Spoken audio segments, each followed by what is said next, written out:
AITC ఆధ్వర్యంలో నిజామాబాద్ జిల్లా collector office ముందు ధర్నా నిర్వహిస్తూ ఉన్నాం. ప్రధానంగా వాళ్ళ జిల్లా వ్యాప్తంగా పనిచేస్తున్నటువంటి స్వీపర్లు, స్కావెంజర్లందరికీ కూడా వీళ్ళంతా కూడా ప్రభుత్వ పాఠశాలల్లో పనిచేస్తూ ఉన్నారు. కాబట్టి వీరికి వాళ్ళ ఐకేపీకి సంబంధించి ఎవరైతే స్కూల్ కమిటీ ఉందో స్కూల్ కమిటీ ద్వారా వీళ్ళకు వేతనాలని చెల్లిస్తూ ఉన్నారు. విద్యార్థుల సంఖ్య ఆధారంగా వేతనాలు చెల్లిస్తూ ఉన్నారు.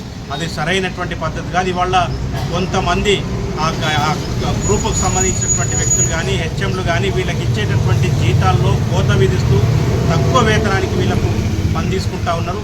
ఇవాళ స్వీపర్, స్కావెంజరు మినిమం ఒక 2 గంటలు పనిచేయాల్సి ఉన్నా ఇవాళ రోజంతా కూడా వాళ్ళు స్కూళ్ళల్లో పనిచేస్తూ ఉన్నారు. కాబట్టి ఇవాళ రాష్ట్ర ప్రభుత్వం నెక్స్ట్ అకాడమిక్ ఇయర్ నుంచి అయినా వీళ్ళకి కనీస వేతనం 26,000కు తగ్గకుండా వీళ్ళకి ఇవ్వాలని, పిఎఫ్, ఈఎస్ఐ ఇవ్వాలని, గుర్తింపు కార్డులు ఇవ్వాలని, వీళ్ళందరికీ కూడా యూనిఫామ్ ఇవ్వాల్సిందిగా మేము ఏఐటీసీగా డిమాండ్ చేస్తూ ఉన్నాం. అదే రకంగా పెండింగ్లో ఉన్నటువంటి వేతనాల్ని వెంటనే విడుదల చేస్తూ వీరి ఖాతాల్లోనే నేరుగా జమ చేయాల్సిందిగా ఏఐటీసీగా రాష్ట్ర ప్రభుత్వాన్ని, జిల్లా అధికార యంత్రాంగాన్ని డిమాండ్ చేస్తాం.